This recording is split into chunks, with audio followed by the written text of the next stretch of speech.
ودين الحق ليظهره على الدين كله ولو كره المشركون اللهم صل على محمد وعلى آل محمد كما صليت على إبراهيم وعلى آل إبراهيم إنك حميد مجيد اللهم بارك على محمد وعلى آل محمد كما باركت على إبراهيم وعلى آل إبراهيم إنك حميد مجيد أما بعد فإن خير الحديث كتاب الله وخير الهدي هدي محمد صلى الله عليه وسلم وشر الأمور محدثاتها وكل محدثة بدعة كل بدعة ضلالة وكل ضلالة في النار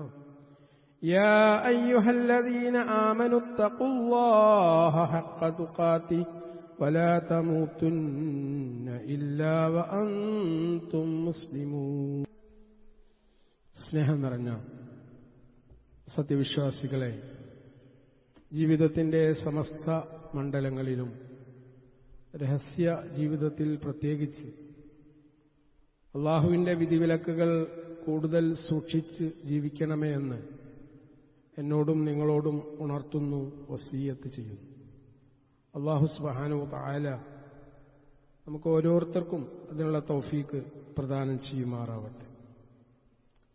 സഹോദരങ്ങളെ, മനുഷ്യ ജീവിതത്തിൻ്റെ എല്ലാ മേഖലകളിലും ഒരു വിശ്വാസി പാലിക്കേണ്ട മര്യാദകൾ, അല്ലെങ്കിൽ അവന്റെ ജീവിതത്തിൽ അവൻ പാലിക്കേണ്ട സ്വഭാവങ്ങൾ എന്തൊക്കെയാണ് എന്ന് അള്ളാഹുവിന്റെ പ്രവാചകൻ വഹീന്റെ അടിസ്ഥാനത്തിൽ 23 വർഷം കൊണ്ട് നമ്മെ പഠിപ്പിച്ചിട്ടാണ് പോയിട്ടുള്ളത്. അതിലേറ്റവും പ്രധാനപ്പെട്ട കാര്യം സാമ്പത്തിക മേഖലയിൽ സൂക്ഷ്മത പുലർത്തുക എന്നുള്ളത്. ഇന്ന് ഒരുപാട് ആളുകൾ നമസ്കാരമുണ്ട്, സകാത്തുണ്ട്, മറ്റ് കാര്യങ്ങളിലൊക്കെ സജീവമാണ്. എന്നാൽ സാമ്പത്തിക മേഖലയിൽ വിശുദ്ധി കൈവരിക്കാൻ, സുതാര്യത കൈവരിക്കാൻ സാധിക്കാതെ പോകും. ഇത് വളരെ ഗൗരവത്തോടുകൂടി നമ്മൾ കാണേണ്ട ഒരു വിഷയമാണ്. ഇസ്ലാം ഏറെ പ്രാധാന്യം നൽകുന്ന കാര്യമാണ് വിശ്വസ്തത പാലിക്കുക എന്നുള്ളത്. പ്രത്യേകിച്ച് നമ്മുടെ ഇടപാടുകളിൽ, അത് വ്യക്തി ജീവിതത്തിലാവാം, കുടുംബജീവിതത്തിലാവാം, സാമൂഹ്യ ജീവിതത്തിലാവാം, അവിടൊക്കെ തന്നെ സാമ്പത്തികമായ വിശുദ്ധി, നമ്മൾ സമ്പത്ത് കൈകാര്യം ചെയ്യുമ്പോൾ അവിടെ സാമ്പത്തികമായിട്ടുള്ള സുതാര്യത കാത്തുസൂക്ഷിക്കുക എന്നുള്ളത് നമ്മുടെ ബാധ്യതയാണ്. വിശുദ്ധ ഖുർആനില് ഏറ്റവും വലിയ ആയത്ത് ഏതെന്ന് ചോദിച്ചാൽ ആയത്തുദ്ദൈനാണ്. ആയത്തുദ്ദൈൻ എന്ന് പറഞ്ഞാൽ ഒരു മനുഷ്യൻ കടമിടപാടുകൾ, സാമ്പത്തികമായിട്ടുള്ള ഇടപാടുകൾ എഴുതി വെക്കേണ്ടതുണ്ട്, സാക്ഷി നിൽക്കേണ്ടതുണ്ട് എന്ന് പ്രസ്താവിക്കുന്ന ആയത്താണ്. വളരെ സുദീർഘമായിട്ടുള്ള ഒരായത്തായതുകൊണ്ട് തന്നെ അത് പൂർണ്ണമായിട്ട് ഓതുന്നില്ല. യാ അയ്യുഹല്ലദീന ആമനു, വിശ്വസിച്ചവരെ, ഇദാ തദായൻതും ബിദൈനിൻ ഇലാ അജലിൻ മുസമ്മ ഫക്തുബൂ, ഒരവധി വെച്ചുകൊണ്ട് നിങ്ങൾ പരസ്പരം കടമിടപാട് നടത്തിയിട്ടുണ്ടെങ്കിൽ അത് നിങ്ങൾ എഴുതി വെക്കണം. എഴുതി വെക്കണം. നിങ്ങൾക്കിടയിൽ ഒരു എഴുത്തുകാരൻ നീതിയോടെ അത് രേഖപ്പെടുത്തട്ടെ. അപ്പോ നമ്മളിത് ശ്രദ്ധിക്കലുണ്ടോ എന്നുള്ളതാണ് നമ്മൾ ചിന്തിക്കേണ്ട കാര്യം. അതായത് ഇസ്ലാമിൽ സാമ്പത്തികമായ ഇടപാടുകൾ, കടങ്ങൾ വ്യക്തമായി തയ്യാറാക്കുക, എഴുതി തയ്യാറാക്കുക എന്നുള്ളത് വളരെ പ്രധാനപ്പെട്ട ഒരു കാര്യമാണ്. നമ്മുടെ ബന്ധുക്കളാവാം, നമ്മുടെ സുഹൃത്തുക്കളാവാം, കുടുംബത്തിലെ ഏറ്റവും അടുത്ത ആളുകളാകാം. ഇപ്പൊ നമ്മൾ സാധാരണ പറയുന്നുണ്ട്, എന്തിനപ്പോ എഴുതണേ, അതിപ്പോ അടുത്തന്നെ തരൂലേ. എന്നാൽ വിശുദ്ധ ഖുർആൻ ഇത്രയധികം പ്രാധാന്യം അതിന് കൽപ്പിച്ചിട്ടുണ്ടെങ്കിൽ അതിന് ഒരുപാട് കാരണങ്ങളുണ്ട്. അതുകൊണ്ട് ഇസ്ലാമിക അധ്യാപനത്തിനെതിരാണ് എഴുതി വെക്കാതിരിക്കുക എന്നുള്ളത്. എന്തുകൊണ്ട്? ഭാവിയിൽ ഉണ്ടാകുന്ന തെറ്റിദ്ധാരണകൾ, തർക്കങ്ങൾ, ഇതെല്ലാം ഒഴിവാക്കാൻ നിർബന്ധമായിട്ടും എഴുത്തും സാക്ഷ്യപ്പെടുത്തലും ഒപ്പിടലും ഒക്കെ നിർബന്ധമാണ്. അപ്പൊ നിങ്ങൾ ആലോചിച്ച് നോക്കൂ, സാധാരണ മനുഷ്യന്മാര് പെട്ടെന്ന് അവരുടെ മെമ്മറി നഷ്ടപ്പെടുകയാണ്. ഇപ്പൊ ഞാൻ ഒരാൾക്ക് 1,00,000 രൂപ കടം കൊടുത്തു. ആ കടം കൊടുത്തത് എഴുതിയിട്ടില്ല എങ്കിൽ പെട്ടെന്ന് അയാൾക്ക് ഒന്നുകിൽ എനിക്ക് മരണം സംഭവിക്കാം, അല്ലെങ്കിൽ ആർക്കാണോ ഞാൻ ആ മുതൽ കൊടുക്കുന്നത് അയാൾക്ക് മരണം സംഭവിക്കാം. ആ മരണപ്പെടുന്നതോടുകൂടി സ്വാഭാവികമായിട്ടും ആ സമ്പത്ത് എനിക്ക് തിരിച്ചു നൽകേണ്ടത് ആ കുടുംബത്തിലെ അംഗങ്ങളാണ്. എന്നാൽ എഴുത്തുകുത്ത് നടത്താതെ രേഖപ്പെടുത്താതെ ഞാനത് കൊടുത്തിട്ടുണ്ടെങ്കിൽ അവിടെ സാക്ഷി നിൽക്കാൻ ആരുണ്ടാവില്ല. അതുകൊണ്ട് പ്രവാചകൻ സല്ലല്ലാഹു അലൈഹി വസല്ലം പഠിപ്പിക്കുകയാണ് എന്ത്? സാമ്പത്തിക ഇടപാടുകൾ എഴുതി വെക്കണം. അൻ അബ്ദുല്ലാഹി ഇബ്നു ഉമർ റളിയല്ലാഹു അൻഹുമാ അന്ന റസൂലുള്ളാഹി സ്വല്ലല്ലാഹു അലൈഹി വസല്ലം ഖാൽ മാ ഹഖ്ഖു ഇംറിഇൻ മുസ്ലിമിൻ ലഹു ഷൈഉൻ യൂസി ഫീഹി യബീതു ലൈലതൈൻ ഇല്ലാ വവസിയതുഹു മക്തൂബത്തുൻ ഇൻദ. ബുഖാരി മുസ്ലിം ഉദ്ധരിച്ച സ്വഹീഹായിട്ടുള്ള ഒരു വചനമാണിത്. തന്റെ പക്കൽ കൈകാര്യം ചെയ്യേണ്ടതായോ, അത് അമാനത്താവാം, കടങ്ങളാവാം, ബാധ്യതകളാവാം, ഒരാളുടെ കയ്യിൽ കൈകാര്യം ചെയ്യേണ്ട ബാധ്യതകളോ അല്ലെങ്കിൽ കടങ്ങളോ അമാനത്തുകളോ എന്താവട്ടെ, വിൽപത്രം ചെയ്യേണ്ടതായോ ഏതെങ്കിലുമുള്ള ഒരു മുസ്ലിമിന് അത് തന്റെ അടുക്കൽ എഴുതി വെക്കപ്പെട്ട നിലയിലല്ലാതെ 2 രാവുകൾ കഴിച്ചുകൂട്ടാൻ പാടുള്ളതല്ല. വളരെ ഗൗരവമുള്ള വിഷയമാണ്. അതായത് നമ്മൾ പല ആളുകളുമായിട്ടും സാമ്പത്തികമായ ഇടപാടുകളുണ്ടാവും. ആ ഇടപാടുകൾ കൃത്യമായി എഴുതി വെക്കപ്പെടാതെ നിന്നിട്ടുണ്ടെങ്കിൽ എന്താ സംഭവിക്കുക? മരണം വരുമ്പോൾ ആരോട് മുൻകൂട്ടി കൺഫർമേഷനോ അല്ലെങ്കിൽ കൺസെന്റോ അല്ലെങ്കിൽ സമ്മതമോ എന്ന് ചോദിച്ചല്ല വരിക, പെട്ടെന്നായിരിക്കാം വരം. അങ്ങനെ വന്നിട്ടുണ്ടെങ്കിൽ, എഴുതി വെക്കപ്പെടാതെ പോയിട്ടുണ്ടെങ്കിൽ അത് വളരെ ഗൗരവമുള്ള വിഷയമാണ്. അതുകൊണ്ട് ഈ ഹദീസ് നിവേദനം ചെയ്തതിന് ശേഷം പ്രവാചകൻ സല്ലല്ലാഹു അലൈഹി വസല്ലം അദ്ദേഹം പറയാണ്, അബ്ദുല്ലാഹി ഇബ്നു ഉമർ റളിയല്ലാഹു അൻഹു പറയാണ്, പ്രവാചകൻ സല്ലല്ലാഹു അലൈഹി വസല്ലം ഈ ഹദീസ് പറഞ്ഞതിന് ശേഷം ഈ എഴുതി വെക്കാതെ, അതായത് അക്കൗണ്ടുകൾ, കടബാധ്യതകൾ എഴുതി വെക്കാതെ ഒരു രാത്രി പോലും ഞാൻ കഴിച്ചു കൂട്ടിയിട്ടില്ല. അവര് പ്രവാചകന്റെ അധ്യാപനത്തെ അത്ര സീരിയസ് ആയിട്ടാണ് കണ്ടിട്ടുണ്ടായിരുന്നത്. കടവും ഗ്യാരണ്ടിയും എഴുതി വെക്കുക എന്നുള്ള നിർബന്ധമാണ്, സാക്ഷി നിർബന്ധമാണ്. അബൂ ഹുറൈറ റളിയല്ലാഹു അൻഹു റിപ്പോർട്ട് ചെയ്യപ്പെട്ട ഒരു ഹദീസിൽ ഇപ്രകാരം കാണാം. പ്രവാചകൻ മുൻകാല സമുദായത്തിലെ ഒരു വ്യക്തിയുടെ സംഭവം വിവരിച്ചു. ഒരു മുൻകാല സമുദായത്തിലുള്ള ഒരു വ്യക്തിയുടെ സംഭവം റസൂൽ വിവരിക്കുകയാണ്. ഇസ്രായേൽ സന്തതികളിൽപ്പെട്ട ഒരാൾ മറ്റൊരാളോട് 1000 ദീനാർ കടം ചോദിച്ചു. അപ്പൊ കടം കൊടുക്കുന്ന ആൾ പറഞ്ഞു, എനിക്ക് സാക്ഷികളെ കൊണ്ടുവരിക, ഞാൻ അവരെ സാക്ഷി നിർത്താം, എഴുതി വെക്കാം. കടം വാങ്ങുന്ന ആൾ പറഞ്ഞു, സാക്ഷിയായിട്ട് അള്ളാഹു തന്നെ മതി. അപ്പോൾ അവൻ പറഞ്ഞു, എന്നാൽ എനിക്കൊരു ജാമ്യക്കാരനെ കൊണ്ട് തരിക. അതായത് പൈസ കടം കൊടുക്കുമ്പോൾ ഒരു ജാമ്യക്കാരൻ, ഒന്ന് ബാങ്കിലൊക്കെ പോയിട്ട് ആളുകൾ ലോണ് വാങ്ങുമ്പോ അവിടെ ജാമ്യം നിൽക്കേണ്ടതുണ്ട്. ഇയാളെങ്ങാനും അത് വീട്ടാതെ പോയിട്ടുണ്ടെങ്കിൽ അതിനൊരു ജാമ്യക്കാരൻ വേണം. ഇതാണ് അവിടെ പറഞ്ഞത്. അതുപോലെ തന്നെ നമ്മൾ ശ്രദ്ധിക്കേണ്ട ഒരു സംഗതിയാണ്, കച്ചവടത്തിലുള്ള വ്യവസ്ഥകൾ രേഖപ്പെടുത്തണം. കൂട്ടുകച്ചവടങ്ങൾ, പാർട്ട്ണർഷിപ്പ് ബിസിനസ്, പല ആളുകളും തെറ്റുന്ന ഏറ്റവും പ്രധാനപ്പെട്ട മേഖലയാണ് ബിസിനസ് എന്നുള്ളത്. ഇടപാടുകൾ നടത്തുന്നതിന് മുമ്പ്, ബിസിനസ് ആരംഭിക്കുന്നതിന് മുമ്പ് കൂട്ടുകച്ചവടങ്ങൾ തെറ്റിപ്പിരിയാനുള്ള പ്രധാനപ്പെട്ട കാരണം എന്താണ്? അത് തുടങ്ങുന്നതിന് മുമ്പ് കൃത്യമായിട്ട് രേഖപ്പെടുത്തുന്നില്ല. എനിക്ക് ഒരിക്കലും ഒരു സുഹൃത്ത് വന്നിട്ട് എന്നോട് പറഞ്ഞു, കച്ചവടം തുടങ്ങി മുന്നോട്ട് പോയപ്പോ അവിടെ നഷ്ടങ്ങളുണ്ടായി.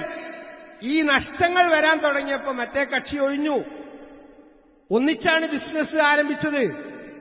ഒരു ബിസിനസ് നമ്മൾ ആരംഭിക്കുമ്പോൾ അതിൽ നഷ്ടവും ഉണ്ടാവും, ലാഭവും ഉണ്ടാവും, അല്ലെങ്കിൽ അത് വലിശയാണ്. അതുകൊണ്ട് ഇടപാടുകളിൽ നിബന്ധനകൾ, കരാറുകൾ പാലിക്കാൻ മുസ്ലിങ്ങൾ ബാധ്യസ്ഥരാണെന്ന് പ്രവാചകൻ സല്ലല്ലാഹു അലൈഹി വസല്ലം പഠിപ്പിക്കാൻ. അൽ മുസ്ലിമൂൻ അലാ ശുറൂതിഹിം ഇല്ലാ ശർത്തൻ ഹറമ ഹലാലൻ ഔ അഹല്ല ഹറാമൻ. റസൂൽ സല്ലല്ലാഹു അലൈഹി വസല്ലം പഠിപ്പിക്കുന്നു. അംർ ഇബ്നു ഔഫ് അൽ മുസ്നി റളിയല്ലാഹു അൻഹു നിന്ന് റിപ്പോർട്ട് ചെയ്യപ്പെടുന്ന ഹദീസാണ്. മുസ്ലിങ്ങൾ അവർ തമ്മിൽ ഉണ്ടാക്കിയിട്ടുള്ള കരാറുകളും നിബന്ധനകളും കണ്ടീഷൻസ് പാലിക്കാൻ ബാധ്യസ്ഥരാണ്. നമ്മൾ ചില കരാറുകൾ എഴുതി വെക്കും. ഒരു ബിസിനസ് തുടങ്ങുമ്പോ അത് എഴുതി ഒപ്പിട്ടിട്ടുണ്ടെങ്കിൽ അത് പാലിക്കൽ നിർബന്ധമാണ്. ഹലാലിനെ ഹറാമാക്കുന്നതോ ഹറാമിനെ ഹലാലാക്കുന്നതോ ആയ നിബന്ധനകൾ ഒഴികെ. ഇതാണ് നമ്മളതിൽ ശ്രദ്ധിക്കേണ്ട കാര്യം. ഇനി നമ്മൾ ശ്രദ്ധിക്കേണ്ട മറ്റൊന്ന്, ബിസിനസ് പാർട്ട്ണർഷിപ്പിലെ വിശ്വസ്തത എന്നുള്ളത് അള്ളാന്റെ ബർക്കത്ത് കിട്ടുന്ന കാര്യമാണ്. അള്ളാന്റെ ബർക്കത്ത് എപ്പോഴാണ് ഉണ്ടാവുക? വിശ്വസ്തത പാലിക്കുമ്പോഴാണ്. പങ്കാളിത്ത വ്യവസ്ഥയിൽ ആരംഭിച്ചിട്ടുള്ള ബിസിനസ്സിൽ വിശ്വസ്തത പുലർത്തുന്നതിൽ അള്ളാന്റെ കാരുണ്യവും അള്ളാന്റെ ബർക്കത്തും അനുഗ്രഹവും സഹായവും ഉണ്ടാവും.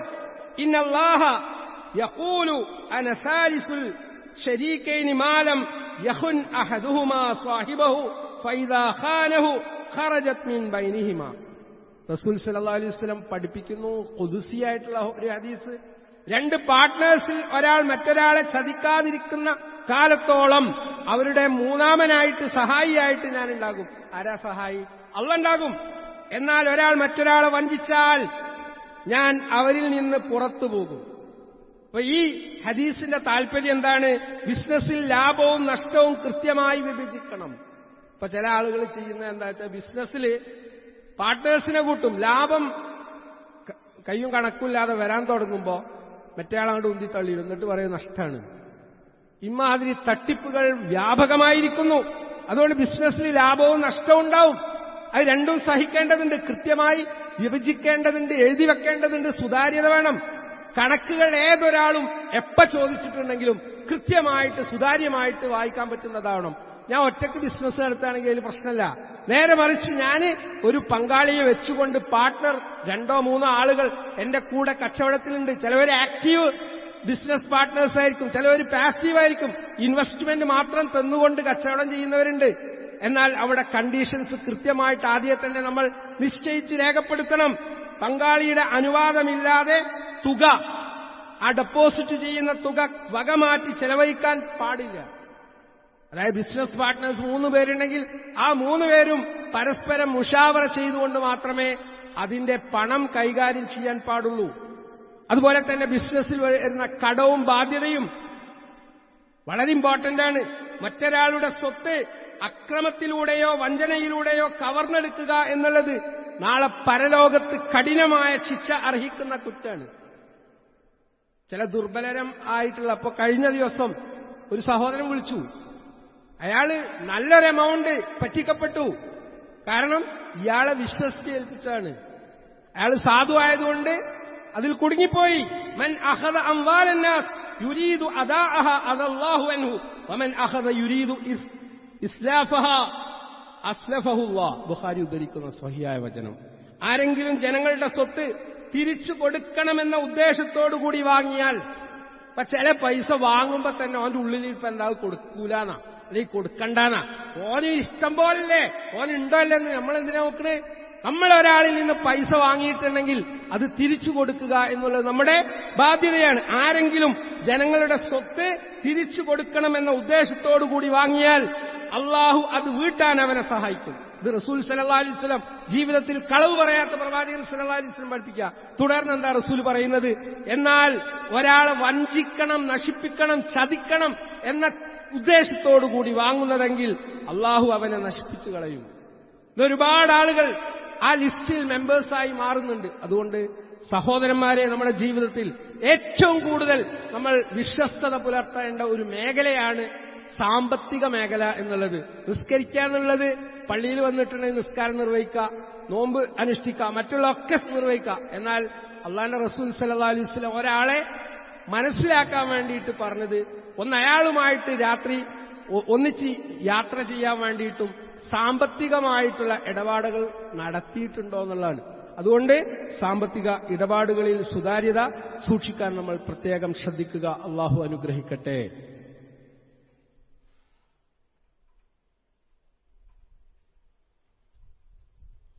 അൽഹംദുലില്ലാഹി റബ്ബിൽ ആലമീൻ വസ്സലാത്തു വസ്സലാമു അലാ അഷ്റഫിൽ അംബിയാഇ വൽ മുർസലീൻ നബിയുനാ മുഹമ്മദിൻ വഅലാ ആലിഹി വസഹ്ബിഹി അജ്മഈൻ.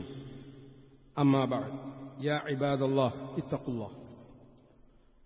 സഹോദരങ്ങളെ, അള്ളാഹുവെ സൂക്ഷിക്കേണ്ട മുറപ്രകാരം സൂക്ഷിക്കണമെന്നൊരിക്കൽ കൂടി ഉണർത്തുന്നു, വസിയത്ത് ചെയ്യുന്നു. പ്രവാചകൻ സല്ലല്ലാഹു അലൈഹി വസല്ലമയുടെ കാലത്ത് മദീനയിൽ ഒരു സഹാബി മരണപ്പെട്ടു. അപ്പൊ അദ്ദേഹത്തിന്റെ മയ്യത്ത് നമസ്കാരത്തിന് നേതൃത്വം നൽകാൻ വേണ്ടി പ്രവാചകൻ സല്ലല്ലാഹു അലൈഹി വസല്ലമയെ ആളുകൾ ക്ഷണിച്ചു. ഒരാൾ മരിച്ചപ്പോൾ അദ്ദേഹത്തിന്റെ മയ്യത്ത് നിസ്കരിക്കാൻ വേണ്ടി റസൂൽ സല്ലല്ലാഹു അലൈഹി വസല്ലമയെ ക്ഷണിച്ചു.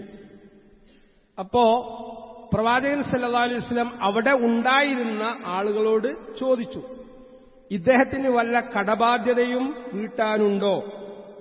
ഇതാണ് റസൂൽ ചോദിച്ചത്. ഈ മരിച്ച ആൾക്ക് വല്ല കടബാധ്യതയും വീട്ടാനുണ്ടോ? അപ്പോ അവിടെയുള്ള ആളുകൾ പറഞ്ഞു, അതെ, അദ്ദേഹത്തിന് 2 ദീനാർ കടണ്ട്. അപ്പൊ റസൂൽ സല്ലല്ലാഹു അലൈഹി വസല്ലം ചോദിച്ചു, അദ്ദേഹത്തിന് അത് വീട്ടാൻ വല്ല സ്വത്തും ബാക്കി വെച്ചിട്ടുണ്ടോ?